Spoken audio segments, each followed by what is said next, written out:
This is the Capital Dispatch Podcast.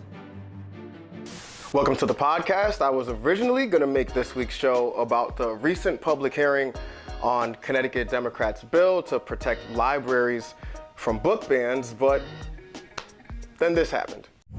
Hey, what about local government waste? Because they've heard so much about DOGE.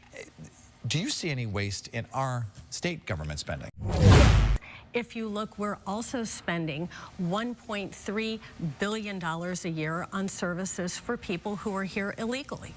And so that's another area where we could take a peek at what's going on. That $1.3 billion that you say the state is spending on people who are here illegally, what kind of services is that spent on? Well, all kinds of services, whether it's health or welfare or all other kinds of services that people who are in need receive.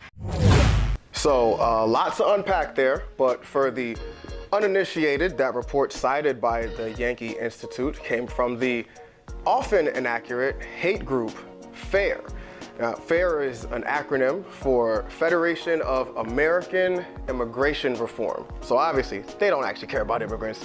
They have long since been classified as a hate group by the Southern Poverty Law Center due to their founder, John Tanton's ties to white supremacist groups and his belief of eugenics, which is the now debunked scientific justification for racism, by stating that basically the long and short of it is the darker your skin, the less competence you possess or you'll ever possess. So clearly this organization has got no ulterior motive to push inaccurate data regarding immigration, right? No! Okay, so I said there's a lot to go through, so let's get to it. This week's show is on white supremacy, the Republican Party, and the Yankee Institute. And listen, I can bash FAIR all day. I mean, all I have to do, honestly, is just play their founder's own words.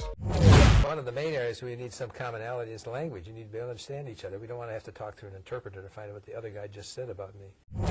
But instead, let's talk about the Yankee Institute, okay? Because they're in Connecticut. So, because if you stop to get gas and heard their commercials, honestly, you might be inclined to think, damn, finally somebody who cares about the middle class, right? No! Yeah, they don't care about the middle class. It's not their focus. They care about money, making it and keeping as much of it from you as possible. And back to that little report that they paraded around to News 8, and honestly, they still, as of me shooting this, they have it on their website. Reportedly, they didn't reach out to the state fiscal analysis at the Office of Policy and Management for information related to the fiscal impact of undocumented immigrants. So clearly, facts don't have to matter when you're punching down. Mind you, according to the Institute on Tax and Economic Policy, undocumented immigrants paid $96.7 billion in federal, state, and local taxes in 2022. So they republished reports from hate groups without taking the time to fact check the information. Mistakes happen, right? And I'm sure their leadership is unbiased and tolerant and not aggressively problematic in any way. I'm not gonna play the sound effect again because, see, I know when I'm being annoying. A diversity and inclusion statement on the Princeton Classics Department's site affirms its commitment to creating, quote, opportunities for the advancement of students and future colleagues from historically underrepresented backgrounds, unquote. Surely they're not implying that it will be easier to advance minority students if they eliminate the need to learn a difficult ancient language. That would be racist. In all seriousness, when bastions of elitism like Princeton allow critical race theory to overwhelm any remaining commitment to excellence, they're headed for trouble. That was her gaslighting like hotcakes over Princeton merely removing the Greek and Latin requirement for some students. They can still take it, they're just not forced to if they don't want to. And this whiny, gaslighty garbage is the Republican Party. And I know that's a blanket statement, but listen, the entirety of culture wars and identity politics rests on the foundation of white victimhood. Without it, none of those culture wars would exist. If some white people, usually conservatives, weren't so convinced that their livelihood is at constant risk of being taken away by some other, why would others need to assert their right to simply have rights?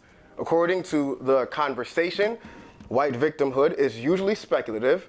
It relates not to actual events that have happened, but to white people's feelings of being threatened or unsafe. Entire political agendas develop around the idea that white people must be protected because they face exceptional threats, which are not being taken seriously by a contemporary world order that fails to value whiteness.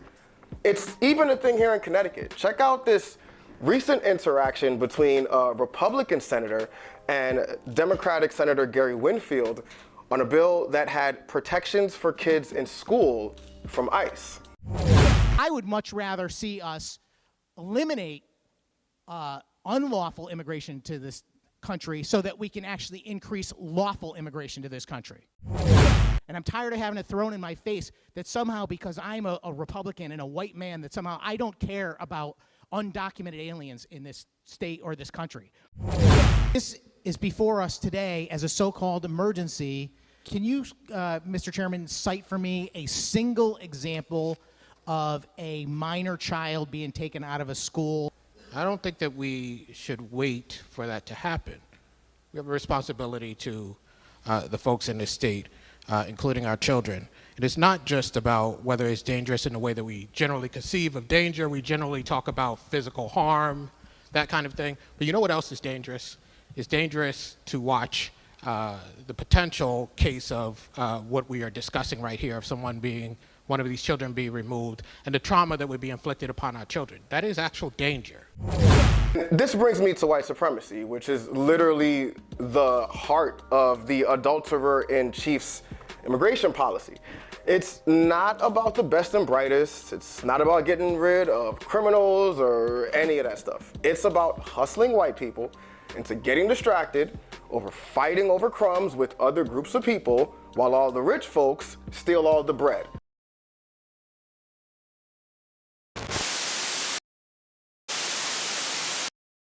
And what do you white people think they're better than others? I can't solve the problem. You guys pull the strings that close schools. You guys draw the boundaries that keep our kids restricted to the ghetto. You guys write up the restrictive covenants that keep us out of houses. So it's up to you to talk to your brothers and your sisters and persuade them that they have a responsibility. We've assumed ours for over 400 years.